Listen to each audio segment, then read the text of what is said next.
అందరికీ good evening. నా పేరు మల్లేష్. నేను రాకాడ్ మండలం టీమ్ లీడర్గా పనిచేస్తున్నాను.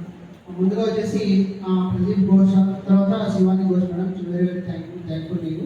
అదేవిధంగా మనకి ఇలాంటి ట్రైనింగ్ ఇచ్చినటువంటి ట్రైనింగ్ అవకాశం కల్పించినటువంటి మల్లారెడ్డి సార్ గారికి ప్రత్యేక కృతజ్ఞతలు. దానికి తోడు మళ్ళీ మన కోఆర్డినేటర్స్ కూడా మనకి దగ్గరుండి ఈ ట్రైనింగ్ అంటే ఈ వర్క్షాప్ ఏ విధంగా జరగాలి అనేటువంటి దాన్ని అంటే వాళ్ళకి ఫ్రీగా మనకి తర్వాత ఎవరైతే మనకు వర్క్షాప్కి ట్రైనింగ్లో వచ్చినారో వాళ్ళకి ఫ్రీగా ఇచ్చేస్తున్నారు.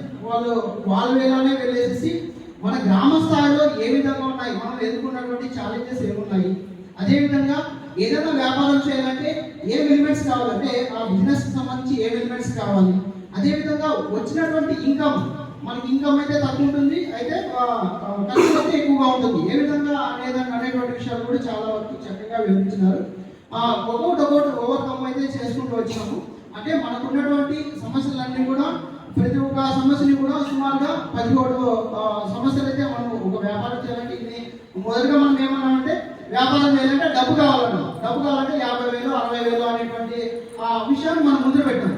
కానీ మళ్ళీ మనం మొదటికి ఏమొచ్చినాము, మనం ఉన్న వనరులనే వినియోగించుకుంటూ మనం ఆర్థికంగా మనము ఏంటి ఎక్కువ ఖర్చుల్ని తగ్గించుకుని మనం ఆదాయం ఏ విధంగా తీసుకురావాలనేటువంటి విషయాన్ని గ్రామ స్థాయిలో మనం ఏ విధంగా చెప్పవచ్చు, ఏ విధంగా చేసుకోవచ్చు, మనం ఎట్లా సస్టైన్ కావచ్చు, మన వరకే కాకుండా గ్రామ స్థాయిలో ఉన్నటువంటి వాళ్ళు కూడా ఏ విధంగా చెప్పవచ్చు అనేటువంటి విషయాన్ని చాలా చక్కగా వివరించిన సార్. మీ అందరికీ కూడా చాలా వరకు ధన్యవాదాలు సార్.